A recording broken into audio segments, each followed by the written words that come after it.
Good evening, everyone, and welcome to the 29th annual W.E.B. DuBois Lecture, which has been an institution since the 1970s, so the mathematicians among you will know that the annual nature of this lecture is perhaps overstated. But in the last 10 years, certainly, we've managed to keep to that schedule with one exception to do with the pandemic, but we won't think back on those dark days. I'm going to ask you at this stage just to silence any mobile phones, and then I'm going to introduce something that we're doing for the first time this year, which is a short video presentation that has been put together by a graduate fellow of the W.E.B. DuBois Center, Imani Wallace, who performs under the name Lyrical Faith. Imani is a spoken word poet,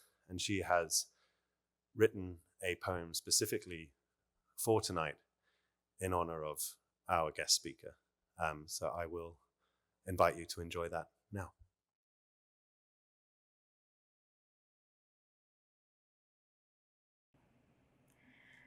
Dr. Joy James once said, "I don't trust dreams that don't allow the possibilities of nightmares," which is to say, we welcome the hope, but we acknowledge the reality. We want radical change, but also know the conditions of the world we live in. We are skeptical of the good in order to be prepared for the evil. W.E.B. Du Bois was born to Mary Sylvina Burkhart on February 23rd, 1868.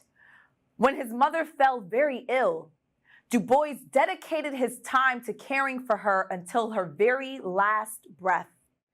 The tragic loss of his mom granted Du Bois the ability to leave Great Barrington and pursue his academic goals to eventually become one of the greatest scholars of all time. In his first marriage to Nina Gomer Du Bois, she suffered both from physical sickness and emotional grief from the loss of their firstborn son due to a racist medical system denying him care. Du Bois buried her in Great Barrington, where their son was born, in the very ground that nurtured his own growth. These moments of suffering and sacrifice were times of deep reflection for Du Bois and how the Black woman in his life shaped experiences of love, pain, and social inequity, or what Du Bois would call the color line. He said, "But what of Black woman? I most sincerely doubt if any other race of woman could have brought its fineness up through so devilish a fire." This poem is for mothers of the movement. This is for the mothers, for the revolutionaries, the role models, the caretakers, the nurturers, the everyday heroes, the ones without a cape, for every mother who has swooped in at the nick of time and caught us before it was too late. So from first day to last breath, a mother has always been yoked with a lifesaver, a waymaker, always been a resurrection, still the closest thing to God in human flesh, working through us even when not present, for she so loved the world, she gave her only son or girl in prayer they would not perish, but may have life that outlasted them. But what happens when a split second can challenge a mother's faith by changing her child's fate? Mothers of the movement have blood on their hands for all the times being a warrior has cost them a casualty, for the sweat and tears they've cried when Black motherhood was a superpower, but racism has turned them kryptonite. There are mothers who have never found solace in the suffering, but still be a heroine with stories worth saving. When Nina Gomer Du Bois held the last breath of their baby son in her arms, she was traumatized that racism of the South was an inescapable harm, denied medical attention for his infection, knowing he should have still been alive.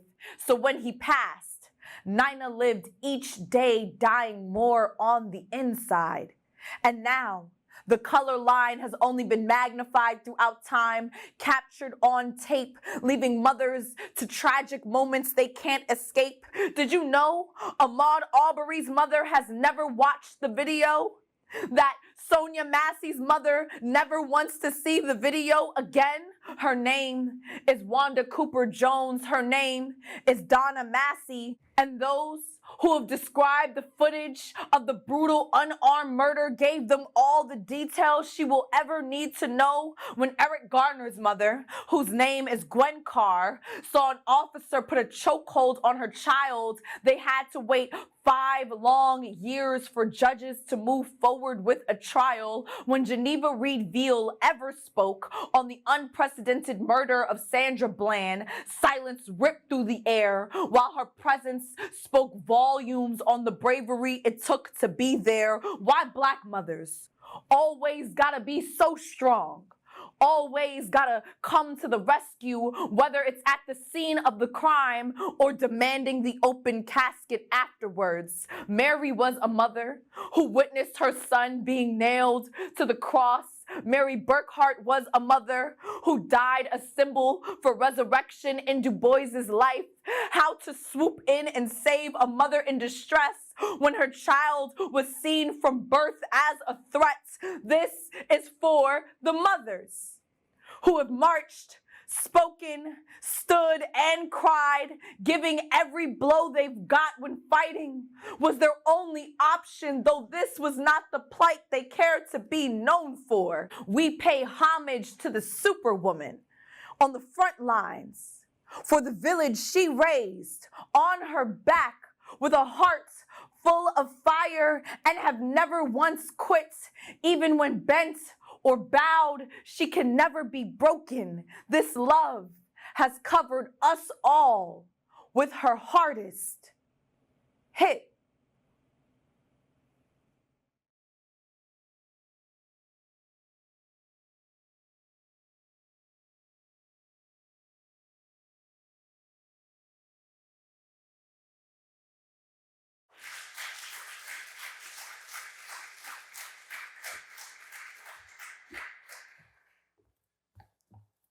And now to introduce our speaker for this evening, the brilliant, one-of-a-kind professor of anthropology, president of the American Anthropological Association, Archaeological Association, excuse me, and, oh God, I got it right the first time, okay. And we'll edit this out. And most importantly, director of the W.E.B. Du Bois Center, Professor Whitney Battle-Baptiste.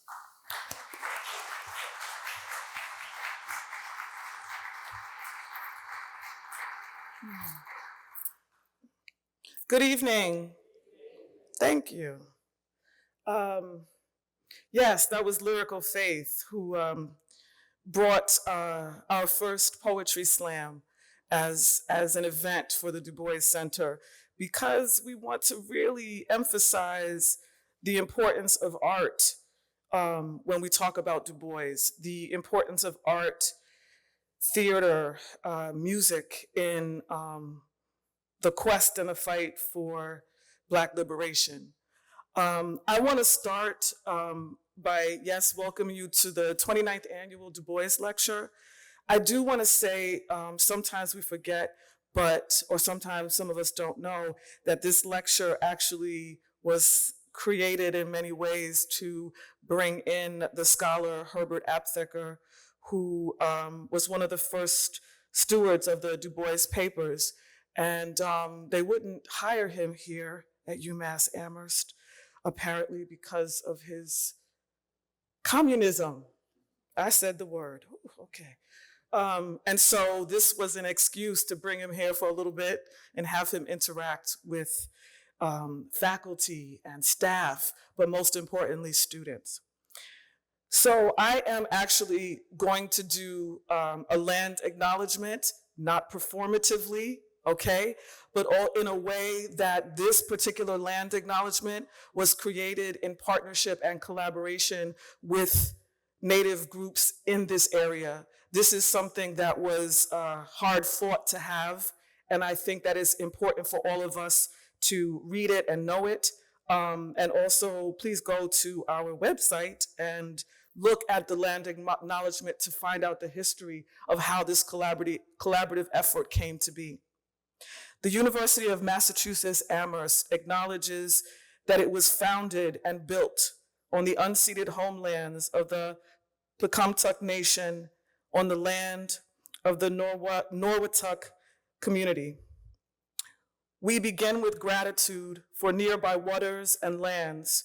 We recognize these lands and waters as important relations with which we are all interconnected and depend on to sustain life and well-being. The Pecumtuck had connections with these lands for millennia. Over 400 years of colonization. When Pecumtuck peoples were displaced, many joined their Algonquin relatives to the east, south, west, and north. This includes Mashpee and the Aquinnah, Wampanoag, Nipmuc, Narragansett, Mohegan, Pequot, Mohegan, Pequot, Mohican communities, and Abenaki, and other nations of the Wabanaki Confederacy.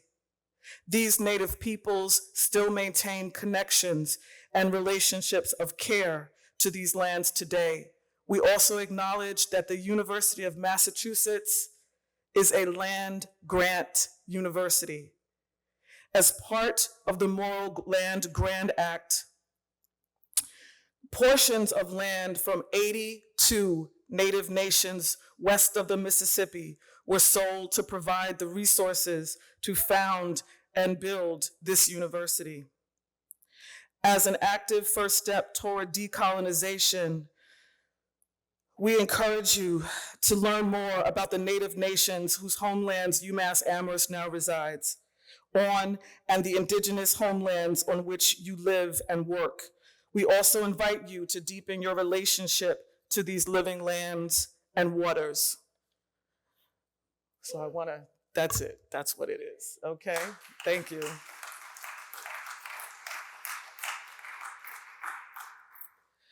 And as a graduate of a historically Black college that is also the recipient of that Moral Land Grant Act, it makes you really think. And DuBois was a graduate too of Fisk University. Apparently, historically Black colleges and sororities are in the news for some reason. Anyway, so I would love to introduce our speaker for this evening, the Ebenezer Fitch Professor of the Humanities at Williams College. Joy James is a political philosopher who engages with organizers seeking justice and an end to militarism. James is the editor of the Angela Y. Davis Reader, Imprisoned Intellectuals, Warfare in the American Homeland, Beyond Cop Cities, Dismantling State and Corporate Funded Armies, and this amazing book, Engage, Indigenous, Black, and Afro-Indigenous Futures.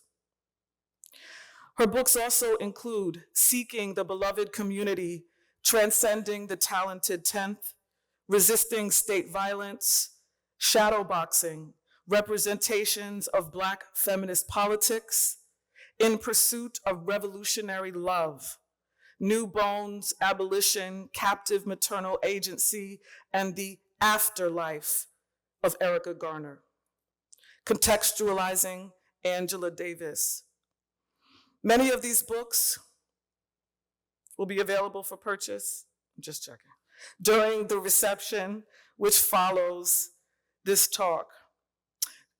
James writes on the captive maternal and works with incarcerated and abolitionist intellectuals and writers. we are honored to be able to welcome Professor James to UMass Amherst as our 29th W.E.B. Du Bois Distinguished Lecture for this evening. Thank you.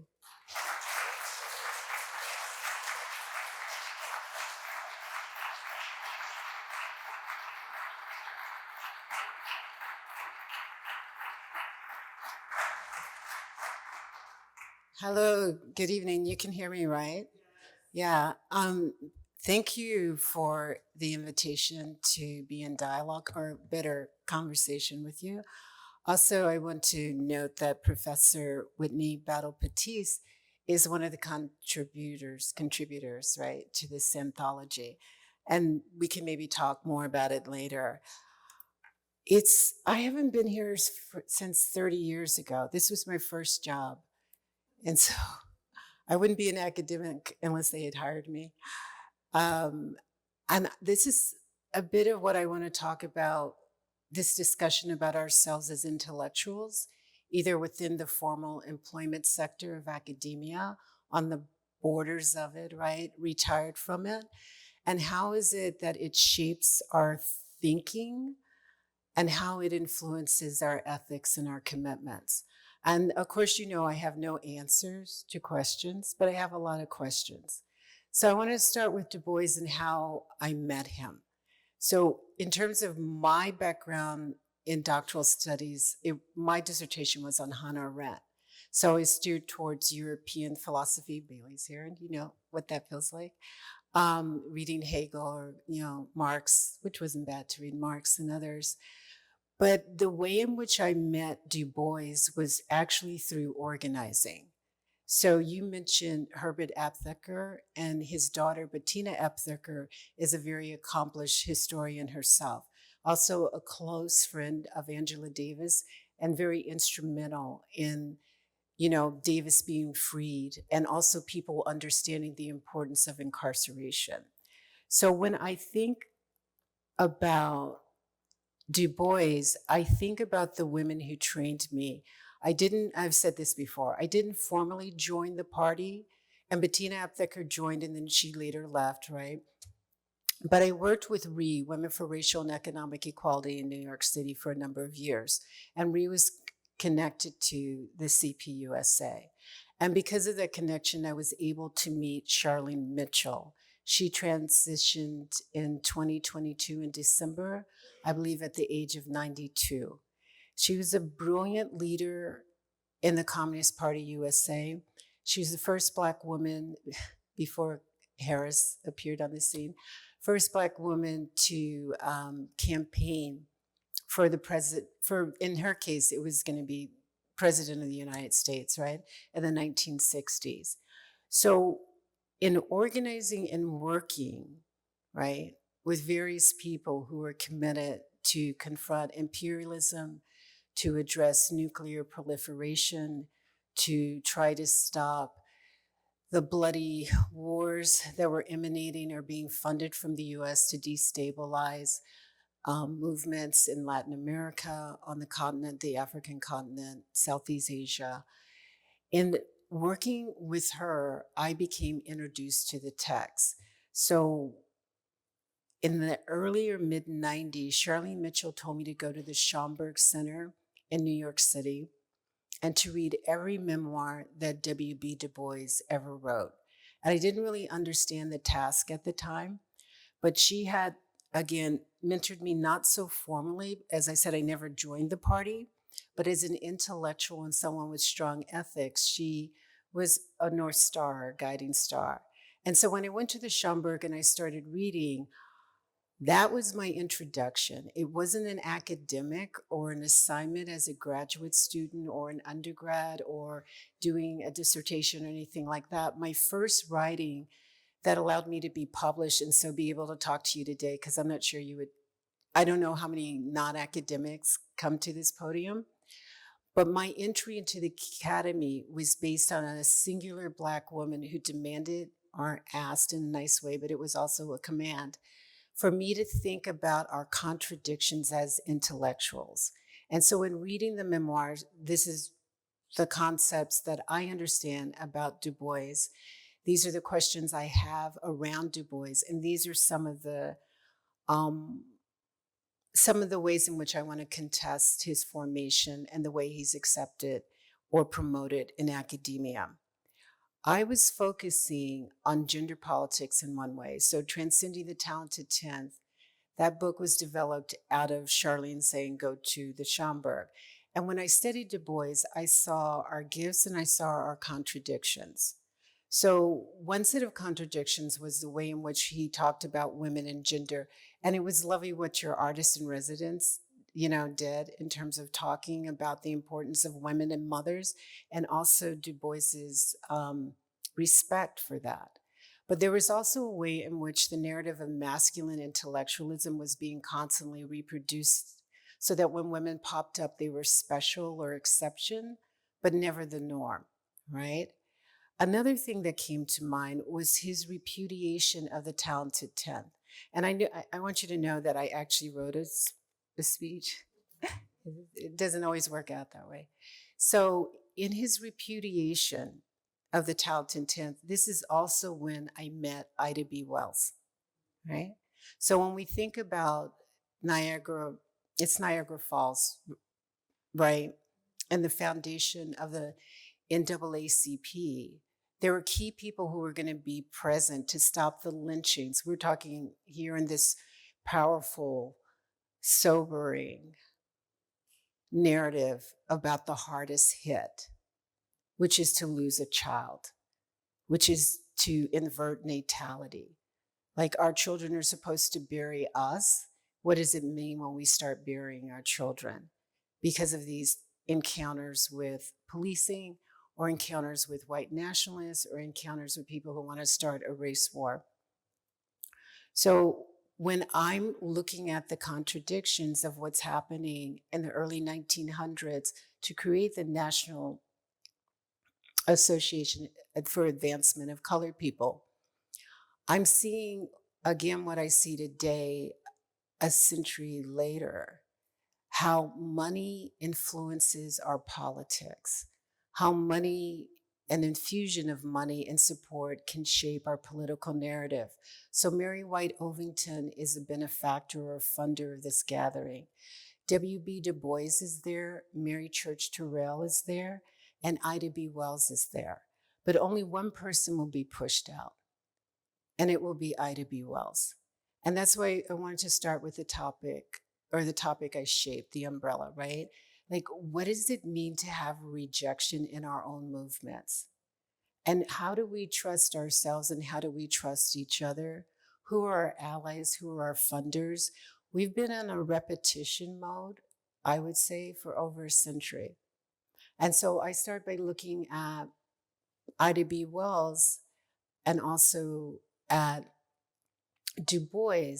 But what I'm actually looking at is a mechanism.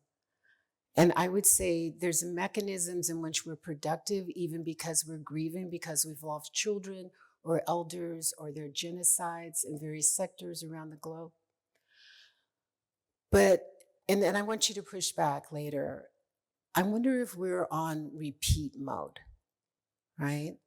If what we knew about 1907 is being reproduced in 2024, then obviously things have changed, we've aged, we've grown older, we've become wiser, but the friction between gender leadership and the friction between funded leadership and non-funded leadership remains the same.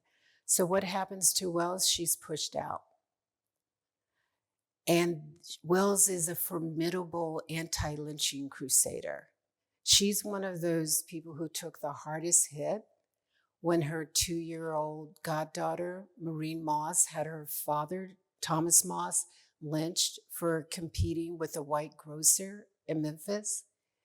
So there's a way in which her valor, her heartbreak is something that we stand on in this moment, but it was something that W.E.B. Du Bois could not support because the funding asked for something that would be more respectable, that would be less fiery, that could be more assimilated into the process of creating a better democracy.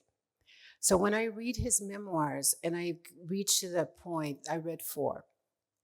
I reached to the point where Du Bois is himself is being pushed out of the NAACP because he's moved from focusing on capitalism, he's thinking about communism, socialism, and this goes against the liberal, corporate-centered or state-centered mandate, right? And there's this one line, I don't have it, I didn't write it down as a quote, but it's still in my brain 30 years later from reading in the Schomburg. He laments, and he says basically in one of his memoirs, why is it that I don't have, he doesn't really use the word comrade, but I don't have an ally to stand with me in this fight for justice and in this very dangerous commitment to save Black lives. And when I'm reading that, I thought, well, you did have an ally. It was Ida B. Wells. So again, it's like, who do we embrace? Who do we cross the street from, right? And would we do a U-turn? Would we return back to the people that we determined were too loud, were too rude, were too disrespectful, were most likely to not vote for a certain kind of Democratic? And I'm probably going to vote for him anyway, because I've been told to do things and I still do them. But I guess what I'm gesturing to is if we were to claim Du Bois with all his flaws, we could claim ourselves with all our flaws, with no shame, right? About sort of wanting to go radical or left, but often being steered back to the middle lane, where it's safe and where it's predictable, but the outcomes have not changed the equation. That technically and materially, and definitely say I'm wrong, and I'll be happy to hear that, we are losing ground. So I think in some ways our very language of our discourse of political theory, political thought, political rebellion has been infiltrated. And it doesn't always have to be, the negative boogeyman, which is a real persona, underground, but it actually is embedded in our employment sector. I'm going to say, or I am saying, having been an academic for some 30 years, and I'm grateful that my first position or gig was here, I will say that without a certain kind of connection to rebels, I have lost vision because I want productivity with practicality. And what I loved about Ida B. Wells was that she was not practical. Like, she would alter her appearance, go into prisons, take depositions from the incarcerated who were going to be lynched. She wrote a fiery editorial, and the white supremacists thought it was actually a man writing this about interracial relationships and that Black men are not inherently sexual predators. And maybe people might look at the desires and the lust of white women, right? And since white reactionaries thought that was a man, they were like, we're going to find him, castrate him. So it's just this whole one persona of what a rebel looks like. And a rebel looks like what your artist in residence said. And a rebel looks like what's here today. But we are not, in my mind, we're not able to join with the rebels that we have ousted or allowed the academy to oust or allowed sort of prominent intellectuals to marginalize. And I wonder then, what would a reunion look like? Du Bois would never have a reunion with Ida B. Wells. Ida B. Wells would die in her 60s in Chicago. Her daughter and her granddaughters would help keep her contributions alive. And everything she did was important, just like everything what Du Bois did was important. But what I'm gesturing to, or what I'm actually trying to say, is that the importance of being an intellectual is insufficient in this moment. And I'm speaking for myself, so this is not a mirror image. I would say, looking towards my retirement, I'm glad that I spent decades in the academy, but I also think that it impaired my ability to see. And it definitely impaired my ability to fight. So that is the background of how I was introduced to W.E.B. Du Bois's work and my gratitude towards it. It were activists who were communists who directed me towards him.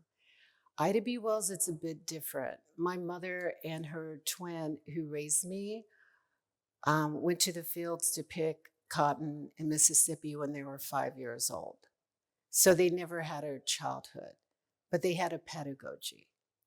And their understanding of brutality and violence and what you can do in terms of resistance and what you simply have to defer to has been something that I've tried to work around or work my way out of for some 50, 60 years.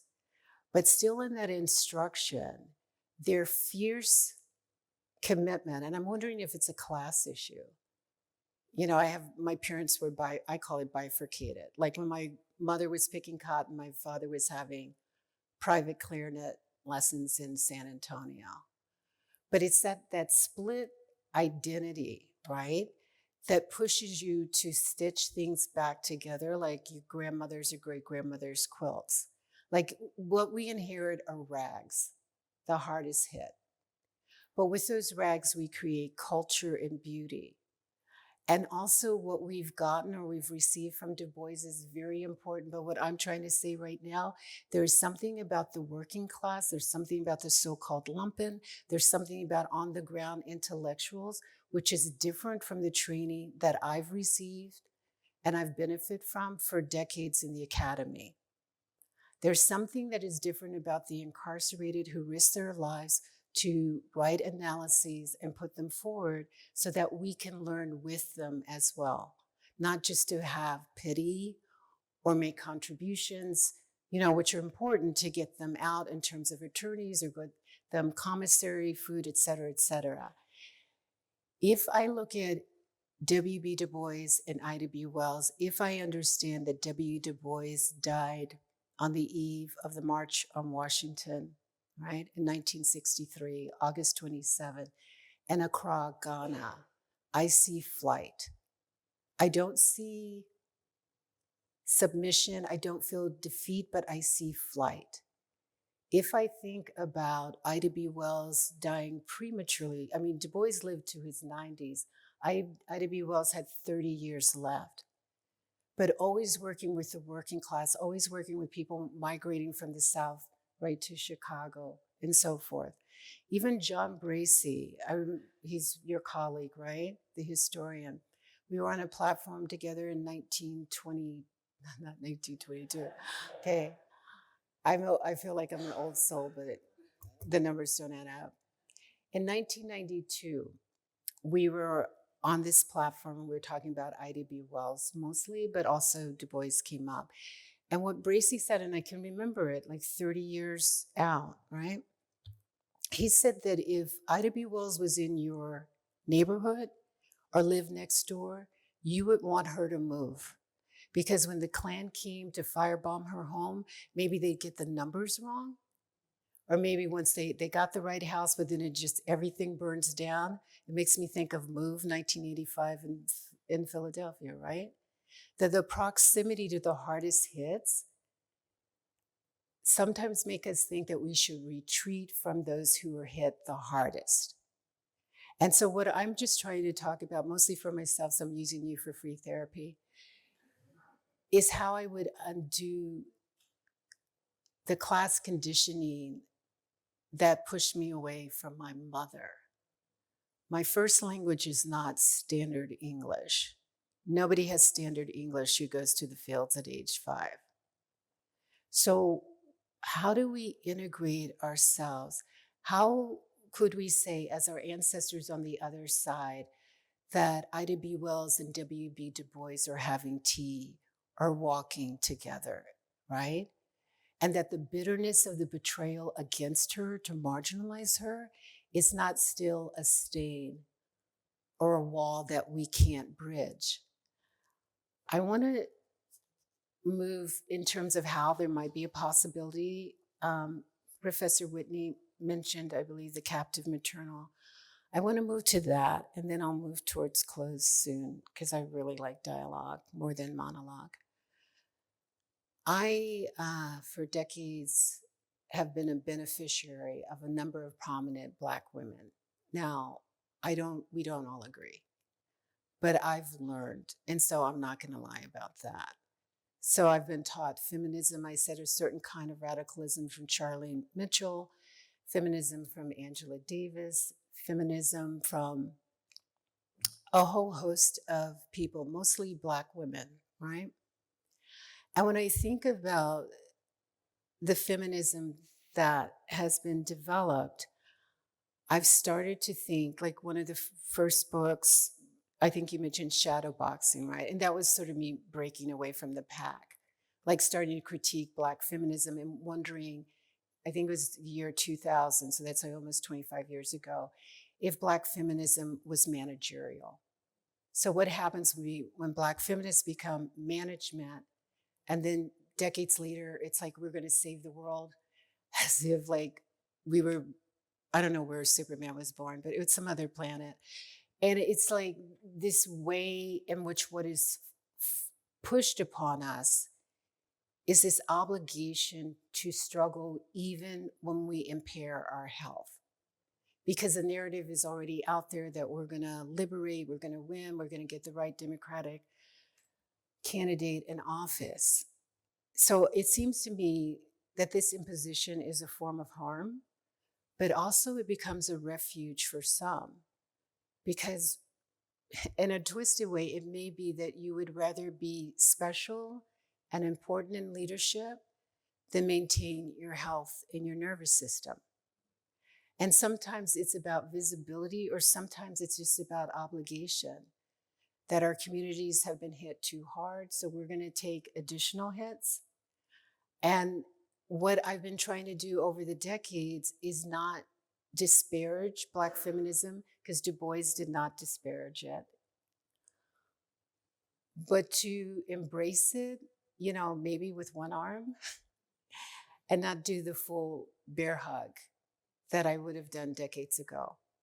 Because I believe the state and the culture and nonprofit funders have infiltrated our dreams and our desires. And so that our notion of going forward is tied strongly to a notion of fitting in. And so again, if DuBois went to Accra, because that's where he would find peace, I respect that. But there's a number of us who won't leave this country, no matter who gets elected president. And so the question becomes, what is sanctuary and what is function? And that's what I believe pushed me to the captive maternal. The captive maternal is a function, it is not an identity marker. So you can say, I'm a Black feminist, I'm a queer feminist, I'm a trans feminist, you can say whatever and everything, but I don't abide anymore by identity markers. I only want to know what you're doing, not as a judge, right? I don't have the capacity, and I definitely don't have the desire. But if we are about function, then whatever we say or missay about gender, whatever we state or misstate about race, whatever we forget or blur out or mess up around documentation or non-documentation, around anarchism, around communism, around, but it becomes non-essential. The most important thing is what we do. And in some way that seems like an irony to stand up here talking about DuBois, right? Because as it was said, the prominent greatest scholar, or one of the greatest scholars, the PhD from Harvard, the scores of books being published. But DuBois actually did say too, concerning the talented tenth, that he thought the intellectual middle class would protect him when he was being harassed by McCarthyism. And what he found out, that the only people who came to his aid were trade unionists and radicals. They didn't have to be in the Communist Party or the Socialist Party, but they were people who identified with labor and organizing. And that must have been a crushing disappointment for him. Someone who studied in Berlin, someone in which, this is how I see we avoid, at least I've seen myself do this over decades, the hardest hit, is to present as an intellectual who is so smart and cutting edge that becomes a form of armor. It's not. It's like, it's silk. Anybody can cut through with a razor. There's nothing about our intellectual capacity that will protect us. There's nothing about publishing 40 books like Bell Hooks did that will save us from isolation and despair. So then that brings me back to the question of community. What is it and how would we maintain it? And the only thing that comes to mind is function. So here's how I think of the captive maternal. And I see they'll probably be yelling at me from the other side. I'm going to say that W.E.B. Du Bois is a captive maternal, and so is Ida B. Wells, but to different degrees and different intensity. So the first stage would be that of caretaking, which everyone in this room has done it. That we help our siblings as we get older. Sometimes in our middle ages, we're caught between two zones of fragility. Our children who are not fully grown and our elders who need respect and not to be pushed or shunned away, right? With substandard services for their last years. So for me, it's the seesaw, the fulcrum, it's the balance. We can't win a revolutionary struggle in this moment, but maybe we could balance ourselves and our desires to move forward that it would allow other possibilities. So caretaking is stage one. And the caretaking would be raising your kids, visiting your elders, helping people at the mosque, at the synagogue, at the church, at the Buddhist temple. But the second stage has to be protest, because care is not sufficient. You have your babies, as the artists note, and people shoot them down. You have your babies and they're falsely arrested. You have your babies and they're addicted to drugs. You have your babies and they're neurodiverse and autistic, but that's hard to explain to a cop who tells you to stop running and you keep running. So we protest the violence that is arrayed against us merely for being human and not being robotic, that we can respond to every command in a disciplinarian order. But the protests have to be collective. But the protests are not enough. And so from the individual protest, the collection of your community or your academic organization or the students in the classroom deciding we need different education or more ethics and accountability, we move to a movement. Movements happen. I mean, just to 2020, I called it George Floyd blood money. I mean, it's great that we're able to do all that with melon money, but I kind of know we all know where that money came from to develop more texts and educational and pedagogy, pedagogical content, which is all important. But the money is a purchase in different ways. So in 2020, we could say we went through those stages: caretaking, protest, movement making. The fourth stage is the one that most people, I believe, shy from, where they retreat, and that's marronage. Marronage, if what you know about slavery, marronage is when you run for it. Marronage is when you understand that, and I keep meeting these people who got all this money from nonprofits and they're just so miserable because they have to toe the line. And the funding comes from corporations. They could be nonprofit corporations or for-profit. It's still a corporation, so it's capitalism, right? So marronage would be the autonomy to break away from the system. Now you could do it underground. Your day job, I'm an academic. Other times I'm working with prison radio. Noelle's here. bringing me to visit Mumia Abu-Jamal, talking about Fanon and philosophy for 4 hours, but I'm the only one who gets to go home. So the Marinage is, for me, the understanding that the state cannot deliver on our desires because it's not engineered for it, and it has no interest in liberation. It has interest in control and expansion of capital and the militarization of life. When you choose Marinage, and I think Ida B. Wells did that much more clearly than W.B. Du Bois did. When you choose Marinage, you're more likely to get kicked out of things, as Ida B. Wells was kicked out of the NAACP. And the question becomes, when people are kicked out, how do we support them? And how do we say, we can't replicate the nonprofit, we can't replicate the academic gig, we can't replicate, but we can do something. And so that's what I'm still trying to figure out, right? After Marinage, I would say comes war resistance, because my understanding growing up on military bases, like the irony of, right, my best years in the military, I wasn't in the military, but I was growing up on the bases, was at Fort Benning, Georgia, which was also known as the School of Americas if you were nice about it, but also the School of the Assassins, because they were training death squads. And my father was an officer.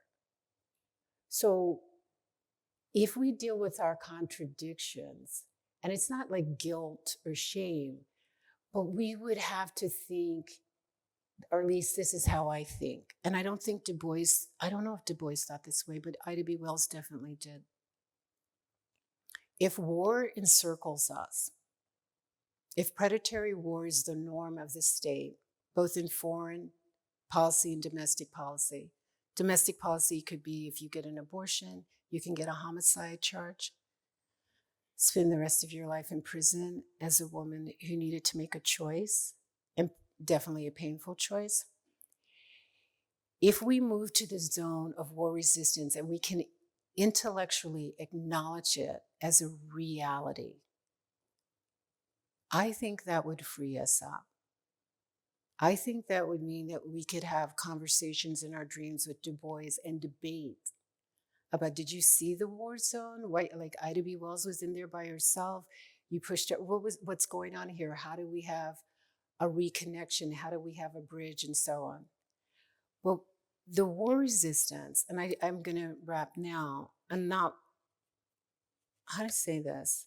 I'm not defeated. I'm actually not even angry. I'm just exhausted. The war resistance is our inheritance, but it's probably one that we want to give back. And I think it's easier to lament the death and to focus on the victimization than to focus on the agency. And the agency can be pacifist. Like on my good days, I'm a pacifist, on my other days, I'm not. But it's the way in which, whether you want to call it captive maternal, whether you want to call it a feminist, or I call Du Bois a pro-feminist, it's the way in which we understand that the language is not fully functional and that our organizing has been crimped. And that in some ways, Trojan horses have been parked outside our minds.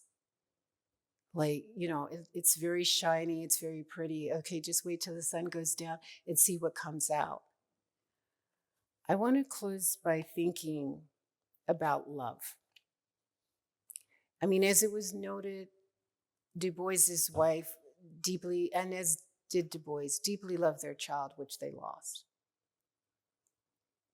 Ida B. Wells loved her children, and she left, you know, most of you would say it's at the age of a grandmother, you know, back in those years, but she left prematurely. I wonder if revolutionary love is something that would connect us, whether or not we share the same politics. I wonder if there is something that is transcendent. So the title of the book that came out in 1996 was Transcending the Talented Tenth. And the attempt there was, it was a pretty clear mandate, I thought, but I don't feel that most academics have picked it up, was the understanding that the management of our political desires has been one of the greatest threats to our liberation.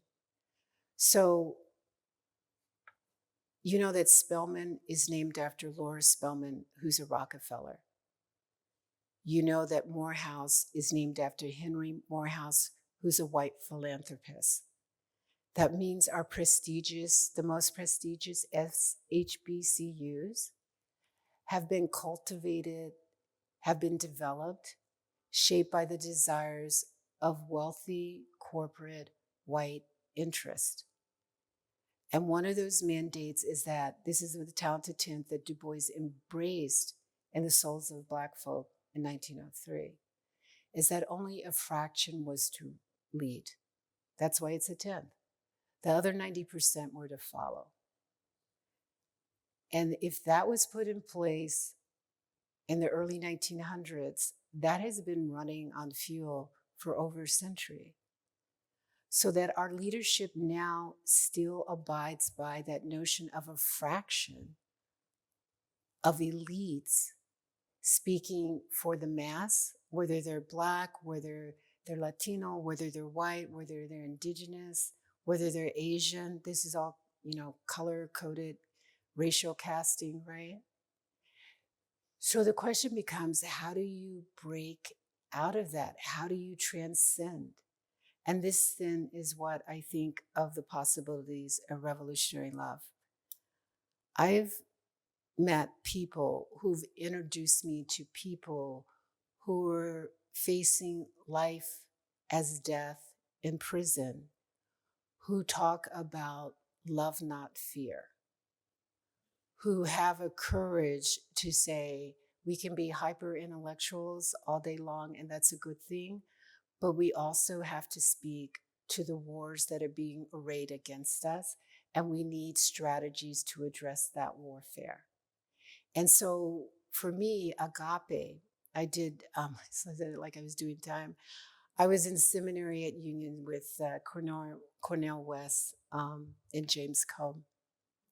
So what I learned from them was important, but what I learned from the other women as seminarians who went on to create organizations in New York City to stop domestic violence was actually critical. And you don't have to agree with it. It's just how I learned from them. They were anti-violence, but they understood that you had the right to protect yourself. And in any way that which you did it, if you want to quote Malcolm at this moment, go ahead, that was not an act of violence, it was an act of love. If you're doing it for your children, if you're doing it to save your life, if you're doing it to save a spouse, if you're doing it whatever, the way in which we could move without being shackled to our own fear to protect ourselves is a mandate from Ida B. Wells. So you can choose, we all choose our own ancestors, but Ida B. Wells is mine. And what I believe would be transformational would be the capacity to love in ways that I have not been able to love in this moment. But given the ancestors, the lineage, the legacy that they've left us, I feel confident that my growth in love will continue. Thank you.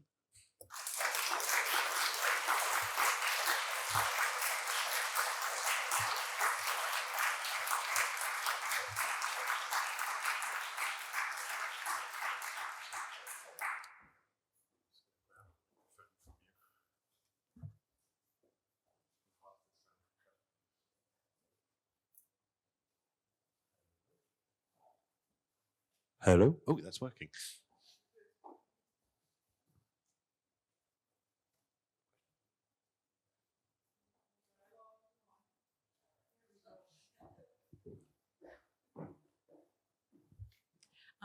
Yes, your talk made me want to see in the future a play with W.E.B. Du Bois and Ida B. Wells in a dialogue. And I imagine that would be easy to maybe it would be difficult to condense into 2 hours, but I think that would be very interesting to see.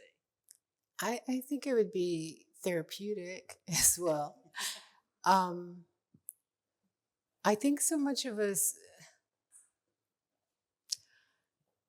okay, I'm wrong a lot, so I keep saying that. I don't know why, but I just do keep saying that.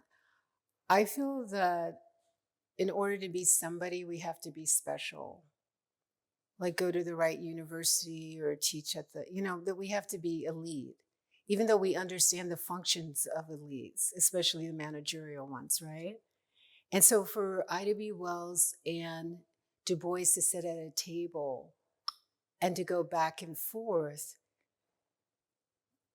they would have to allow the pain to appear at the table, or I don't think the play would get off the ground. I mean, it could be a bestseller or something. There's so much stuff that's best-selling that I don't understand why.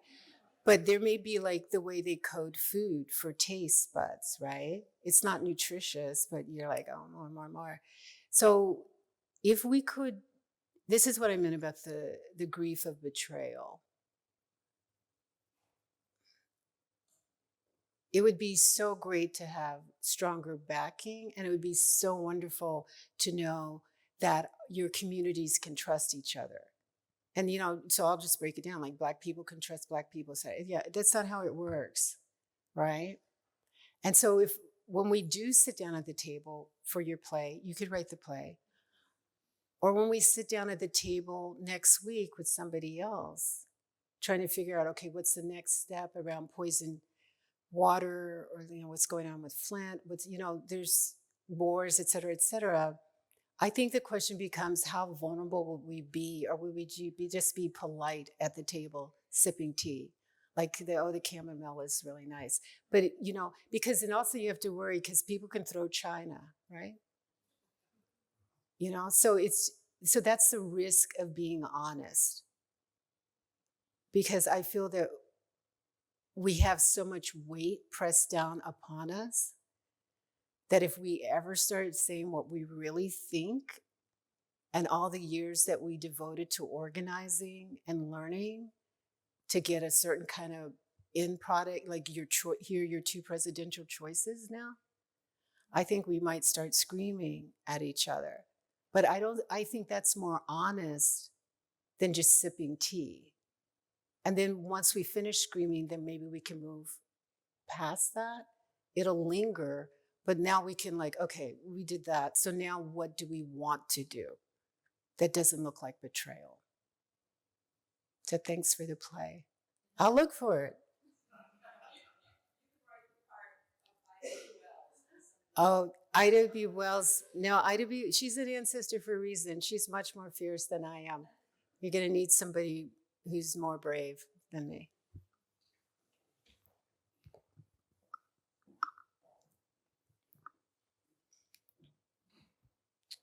Good evening. Good evening. I keep hearing this word pedagogy, and I'm taking a class called Hip Hop and Literacy Practices, and I just keep hearing the word pedagogy, and I know the Google definition and all that, but what is your pedagogy, and what does that mean to you? Yeah, thanks. So in this book, we did a lot of roundtables and we decided to transcribe it. But the last 3 chapters, I did a course at Williams called Black Panther Intellectualism. I was like, why not? And so there are 3 people, Kit Kim Holder, who was in the Harlem Party with Assata Shakur, Roberta Alexander, who was on the West Coast with Newton, and I have a severe critique of Oakland Panthers, and Rosemary Milley, who was in the Panther Party with Mumia Abu-Jamal in Philadelphia. So they were Panthers when they were teenagers in their early 20s, and then they got their PhDs and they became professors. So I was really curious, if you had experience on the ground and you knew people like Fred Hampton and Mark Clark, if you remember, the FBI in Chicago did basically a hit on them, right? And murdered both of them. And Rosemary was a therapist in her early 20s, and she quit being a child therapist. And she and I believe Mumia went in the car just to do, pay homage and to walk through the apartment, which had been shot up by the feds. Mostly it was Chicago PD, but the FBI had planned it, right, for the COINTELPRO.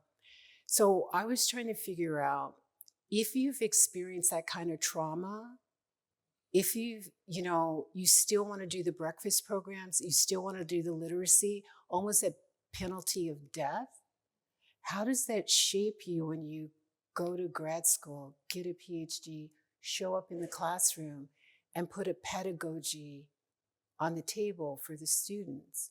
So on one level, the pedagogy could be, and I think of Paulo Freire, right, if I'm mispronouncing his name, brilliant. He was pushed out of Brazil by reactionaries, ended up in Europe, and then went to, I believe it was Angola, and learned from African educators in the bush who were trying to win their liberation wars against the Portuguese. So for me, it's a method of teaching and learning, but I can't sever it from organizing on the ground. That's why I was trying to start a certain way, that I'm probably not that different. There's probably a lot of academics that are not moved by books, even though the books are beautiful and insightful. But again, if Charlene Mitchell told me to go to the Schomburg, that's a form of pedagogy. And she wasn't an academic. She was just a hardcore communist, leader in the CPUSA. But she schooled me as if she was and I was taught by Jesuits, so they had 180 different politics, right? She schooled me in the way in which I would not allow the Jesuits to school me. I would get the PhD, and then I wouldn't take a letter from them because I found them to be too hostile to, sexist, to racist, to classist. And the things they were saying about the struggle in South Africa around apartheid, I was like, yeah, I'm gonna do the defense, but I'm out. And since I never got letters, it took me a couple years to get a job. So I think you can have a pedagogy with ethics. You can have a pedagogy driven by organizers on the ground, by people who are invested in life, love, and liberty. This may sound like alliteration cliche. For me, that's much more interesting than trying to get students to memorize stuff and put it back out. And actually, I get really bored. And I know they get really bored too. But I'm not trying to be titillating by throwing a panther on the table. What I'm trying to say is that you guys, I don't know if you know, but in it's like way back, 1993 is when W.E.B bin Wahad was released from prison in New York City. He was framed again by the FBI and the NYPD. He did 19 years, and then they had to cut him a settlement. And as a taxpayer, every time we have to spend millions of dollars when the police do something that's illegal or they kill somebody, I keep thinking, yes, that family should be comforted, but we could have done a pre-K, done housing for people, whatever. We have to pay for the violence of the state, physically, emotionally, and financially.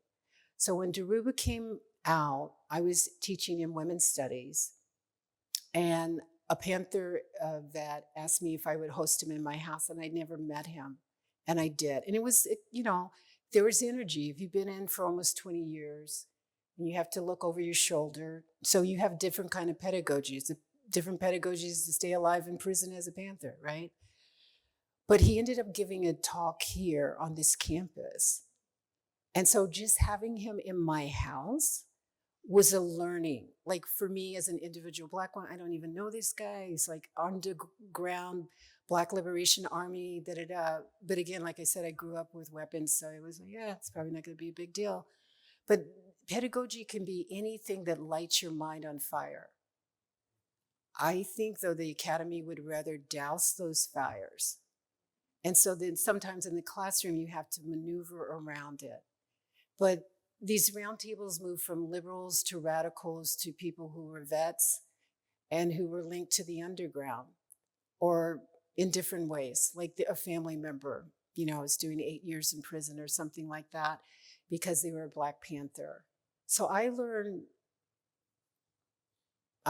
any way that I can.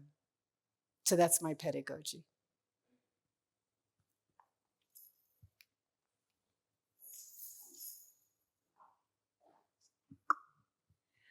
I'm thinking about part of what you were saying when, okay, it's like Ida B. Wells or other people, we've known a lot of people like this, that they're too working class to be in the academy. And now we're into first generation, and sometimes it seems like it's very folksy, but when that person that's, I know a few examples here at UMass, so I'm speaking from example. I'm wondering if you could say a little bit more about how that has played out for you. For me here, I've seen these people right now. One person I think was fired, completely shut out, like the Ida B. Wells of UMass. But we have others, one other person, they're always on edge. They always think they're going to be. And then the way when, I'm in a lot of conversations, but the way they're seen is like, they're not appropriate, or those words. Like, how have you, do you have your own stories that you could share with us? How have you navigated that? Do you have anything? Do you have 2 days? Maybe we need a conference on this, because I feel like it becomes for me a source of like tension. Like I'm watching what you're talking about in real time. Yeah, I think I keep meeting younger people, like in their 30s, and they want to drop out of the nonprofit zone because they feel that they've been manipulated and they have to stay on message. And the message is upbeat and hope. And I'm not I'm not saying don't be happy or go dancing, right? Hug your babies. I'm not saying don't do any of life fulfilling and loving things. But the people who have the ideas that, like, you say, go this track, but I know this track is going to be more productive, or actually you want me to be one-dimensional and I kind of see 5 right now. Or like people like me at one point who read a lot of Frank Herbert and read way too much Dune. So then it was just like everything is spice. So like, let's just play it up, right? So when I was younger, I was just weird, right? And I've said in different podcasts, and partly to get away from the socialization of militarism, and also to pretend like I wasn't in Texas. I would just climb tree houses and read books and basically stay away from humans. You can do that just for so long. And then you have to come back into the enclosure. And I think the question becomes, what is your support when you need to leave the enclosure? And also how deep your roots are. I think of aspen, right? You see, it looks like multiple trees on the surface, but if you go below the earth, below the surface, it's one root system. And I don't think this is a fantasy, but now it's just a necessity. We have to support the people who are pushed out. If they're pushed out for ethical reasons, and even if they're not ethical, people who are pushed out are damaged and hurt. Like the very notion of belonging tells you that you're safe, which actually is not how it works. Because I lived on military bases with an officer, so we were safe because it was a hierarchy, even though we were Black, but we were totally not safe because their skill set was killing, right? So if the academy skill set is doctrination and teaching conformity, but get you really brightness out there and high productivity, so that even who you are becomes how many publications you make, right? Or if you can make dean, or if you're going to be on the dean's list, et cetera, et cetera. I don't spend a lot of time in the academy anymore. I feel like the first decade and a half, I tried it. And then it just got to be staring down. I mean, even here, like in women's studies, they would be, well, if you can't conform, like maybe you'll get fired. And I was like, and maybe you'll get sued. And so, I mean, we had a detente. I just got a bunch of grants, like Ford, which is, CIA, and Rockefeller and whatever. And I just left. I didn't stay for tenure. But then I know people who left and then like, it's hard to pay your rent. And if you need a nice health insurance because you got kids, then you stay. It's just what you can tolerate and what you need to understand yourself as remaining an ethical being. Like these, it's great. This is incredibly beautiful. The architecture and everything. People are smart and good people. But the rebels are the ones. Ida B. Wells was a rebel. And like I've said in different ways, I don't plan to be arrested for anything. I've done the protests, been on the bridges, had the fights with the cops, with everybody else. But I would say maybe I'm not as gutsy as the rebels who just like, hey, I'm just going to go for it and say exactly what I see. I do a lot of negotiating. And then I've been in the game so long, people just leave me alone. And for me, that is a godsend. Because if you don't leave me alone, it's very difficult for me to comply because I grew up with structured violence. Not to say I'm going to violate anybody, but your threats to me is like, yeah, I mean, I grew up with weapons. What are you saying? Like, what's your threat? Like the women says, maybe you'll lose the job. It's like, big deal. You don't, maybe I want to lose this job.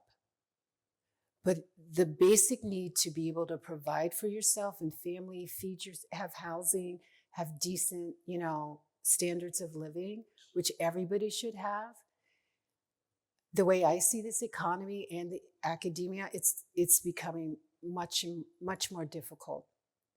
Like academics are becoming workers.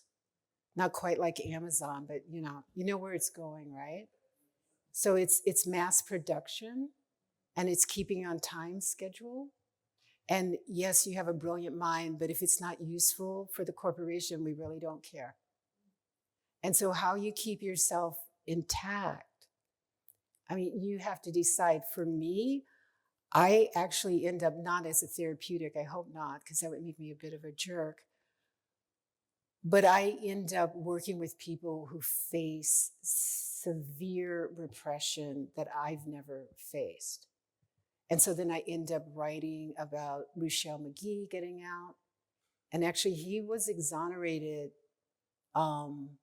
Davis was exonerated in 1972 of all charges. He was exonerated in 1973, and the judge refused to enter the jury verdict in the records. Again, I keep saying, I know like there's corruption, but I didn't think y'all were that bold. And he stayed 50 more years, and he got out in last summer, and he died 3 months later. But the point was for him not to die with dementia in prison, so he thought he would be free instead of actually getting him out. But the only way I could write something was to piss off a lot of people. And I think you have to decide who you're willing to piss off to get a certain kind of outcome. And then you will be isolated. But if you can maintain, like a house and food and health insurance, then you have friends. And maybe Ida B. Wells shouldn't have tea with DuBois. Maybe she should have tea with her great-granddaughters. Maybe we should just have more conversation with the people who love us and respect us. Maybe the debates are going on way too long. I don't know if that makes sense.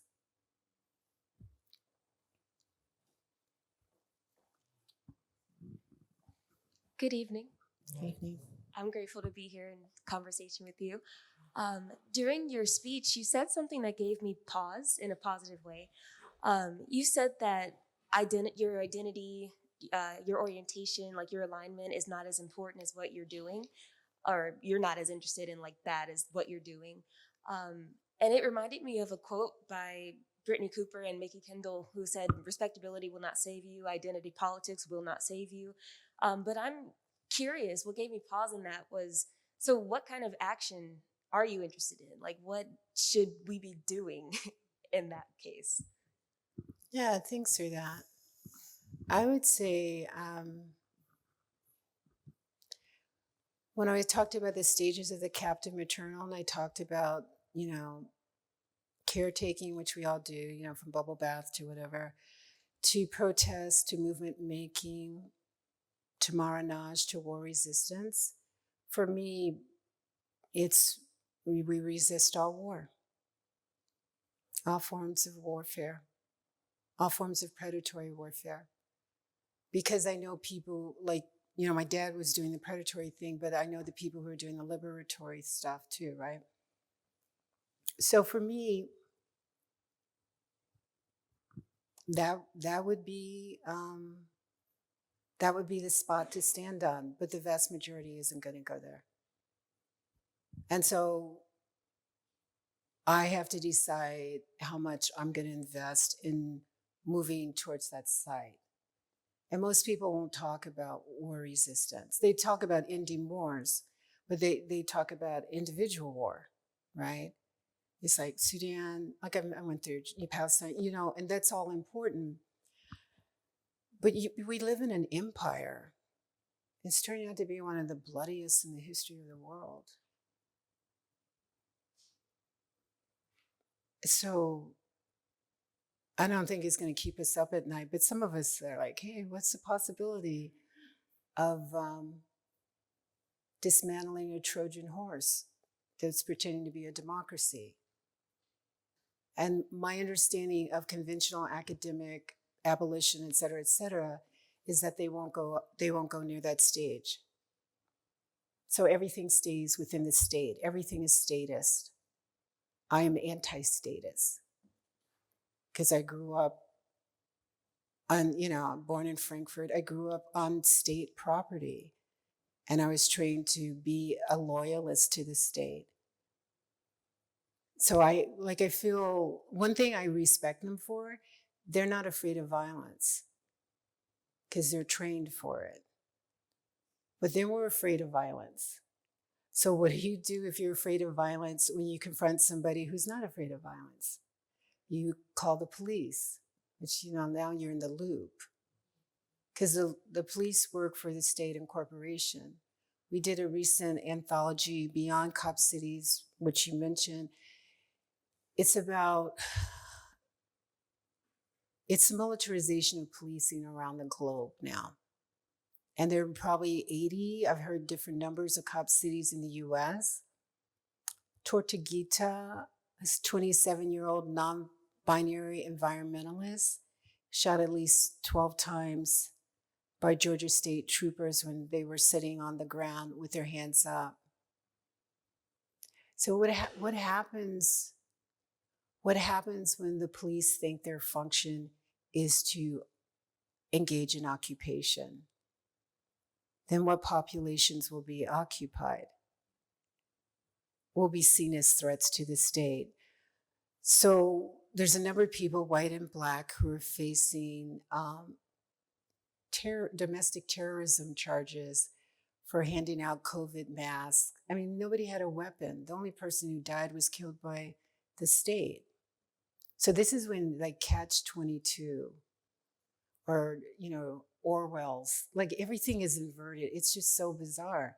You would have to sort out the meaning of violence. And most people, including me, would just rather watch Netflix. But then when you think about it, Netflix is incredibly violent. So they sold you the violence back as entertainment.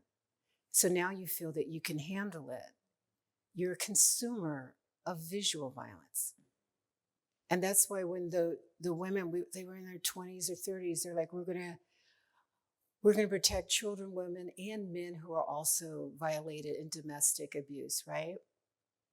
And literally, they didn't quote Malcolm because they were not Malcolmites, El-Hajj Malik El-Shabazz. But they were like, we love ourselves so much that we can do whatever we want to protect ourselves. Now, what happens when you expand that to your family, to the community, to your tribe, to your people? That's when you get on a list that's manufactured and maintained by the state. Like the Black, extremist identity, whatever that weird, what is it? Yeah, the extremists, exactly. Like, this is Like, I would give him props just for making stuff up. Yeah, I was like, hey, that was so cool. Like, what are you doing? That was under the Obama administration. So this is for the nonviolent protesters, including the people who took a lot of money. So I am snarky about movement millionaires, right? But they branded them as rebels and threats. And I was like, I'm sorry, that is such a smart move.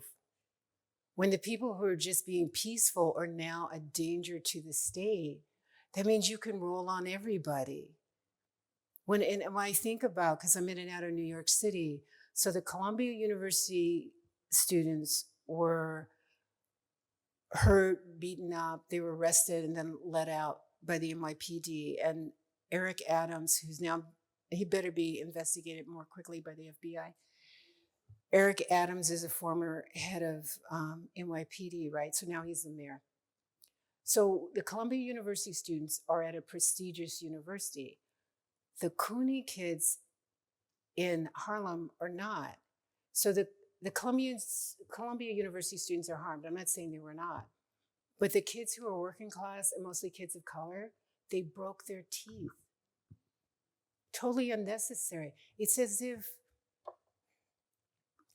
the need to intimidate you has to enter your very dreamscape so that you don't even think about a protest.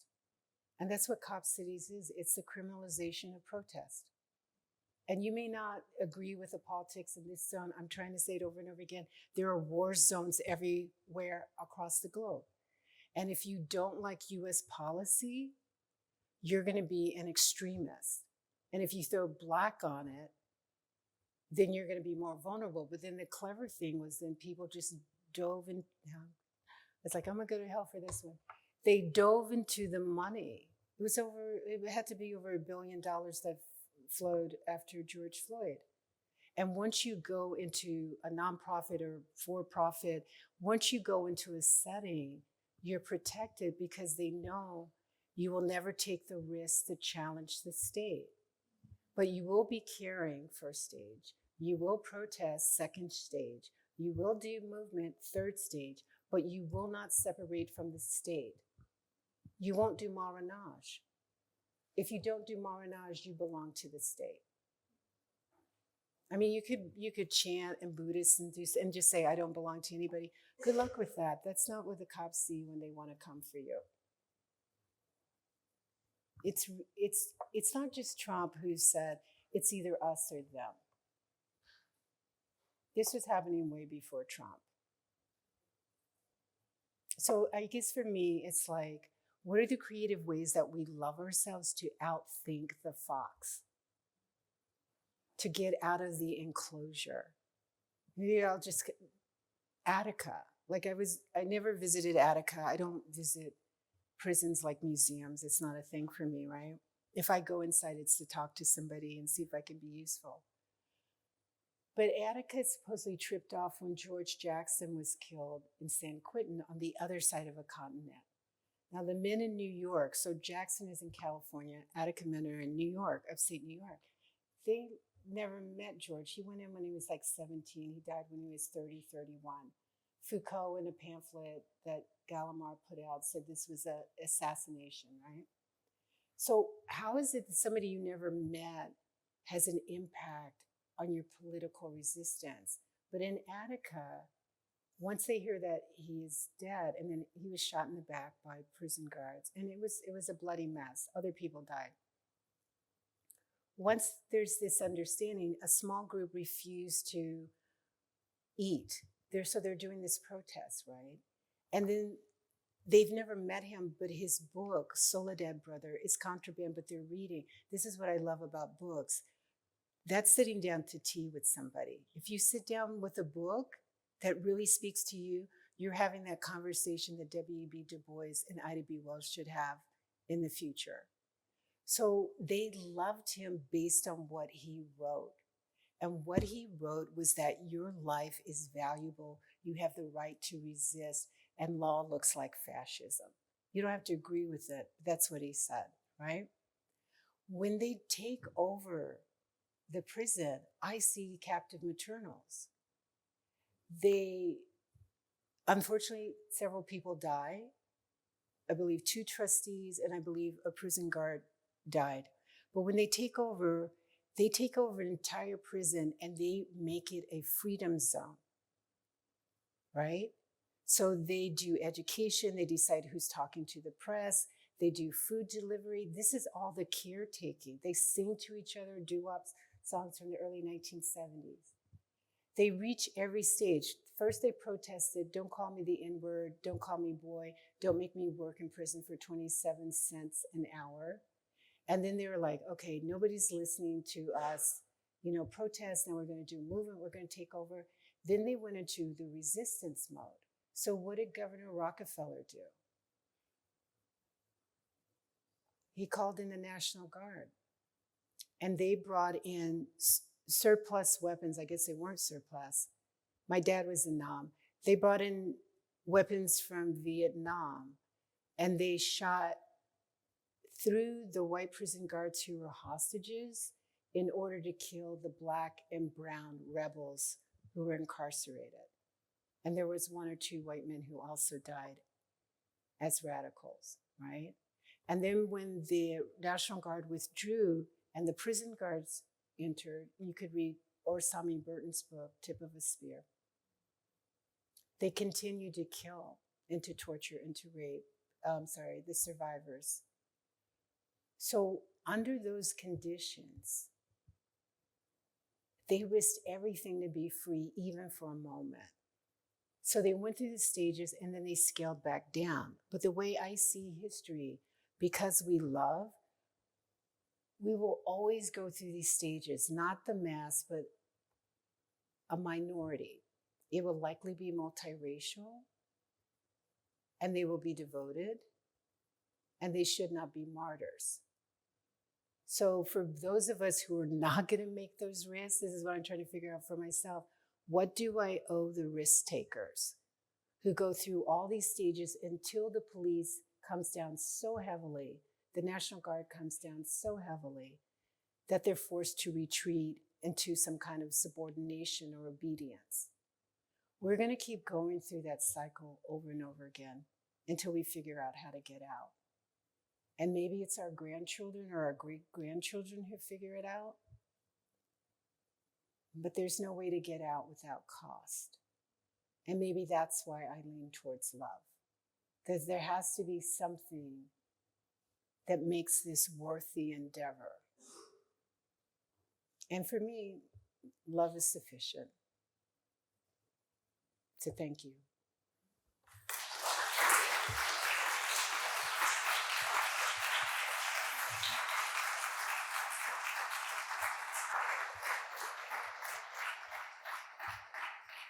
Thank you so much. I know you said it was free therapy, but that was therapy for me, so I appreciate it. Thank you. Oh, I left the glasses. Okay. No, it's fine. It's fine. It's like 4 people handing me glasses. That means I've made it. I'm older. I need glasses. Thank you so much. Thank you. No, I do need the glasses. I can't see them.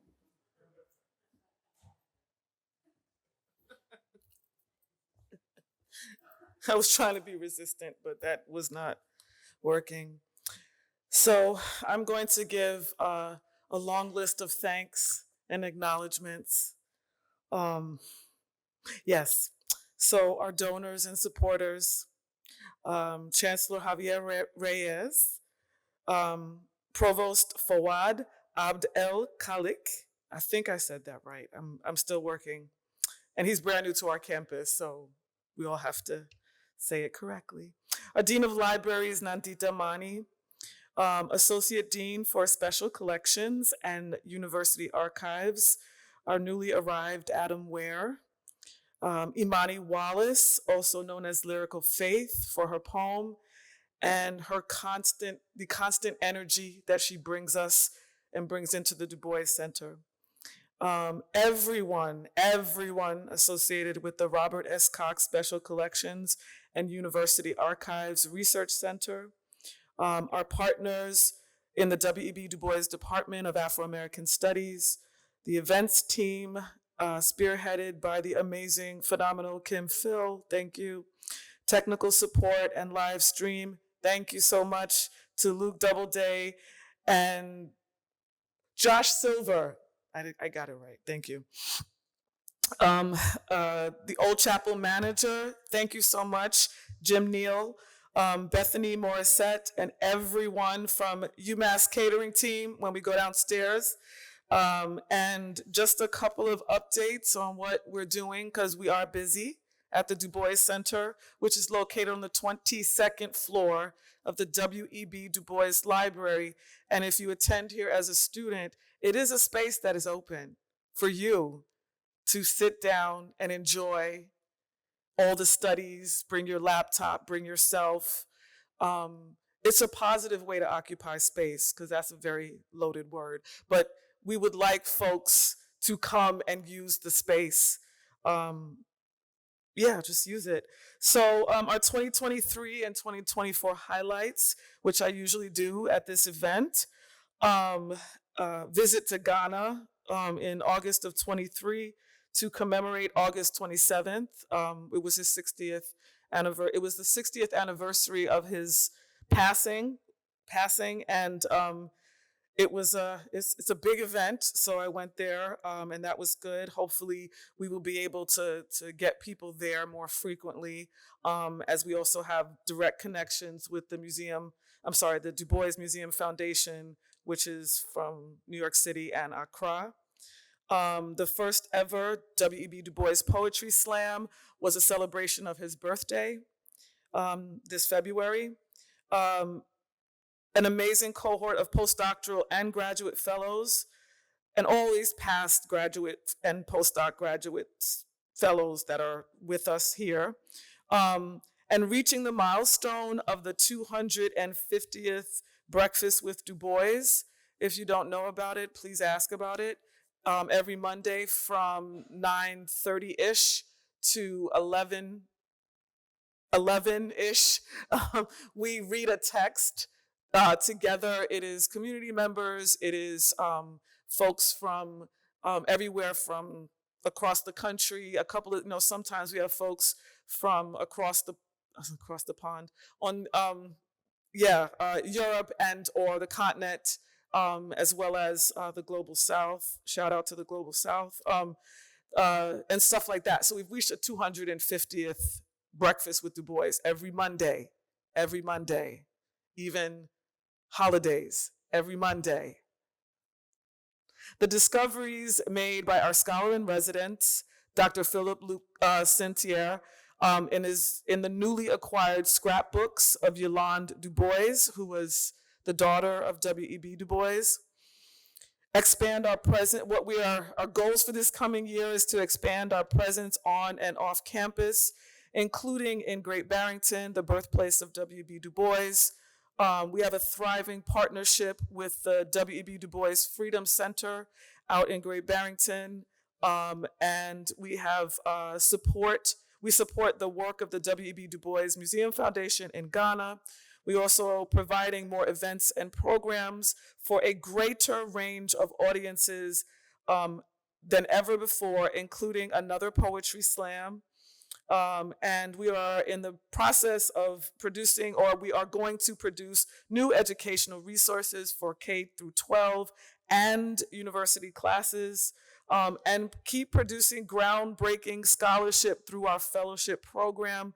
Soon we hope to increase the presence of our past postdocs.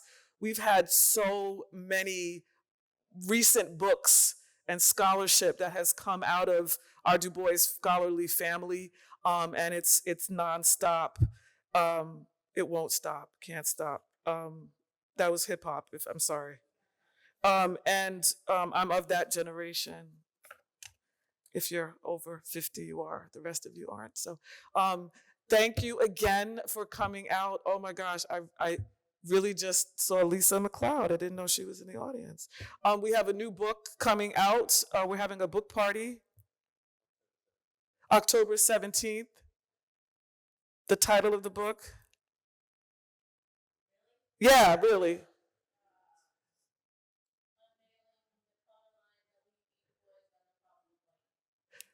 Okay, I hope you heard that. If you didn't, you should ask the author, you can ask her.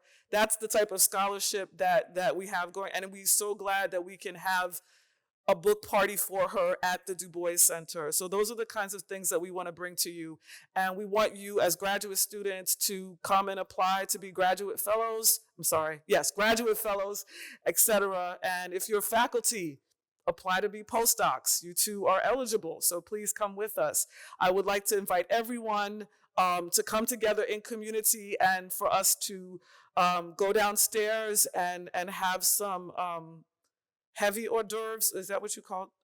Hors d'oeuvres, not just grapes and wine, but more than that, because I believe that food brings people together and sometimes helps us to get through some of those stages that we learned from Joy James this evening. Thank you for coming out, and please be in touch if you want to have our events, etc. So downstairs we have some good food. Thank you for coming. Thank you.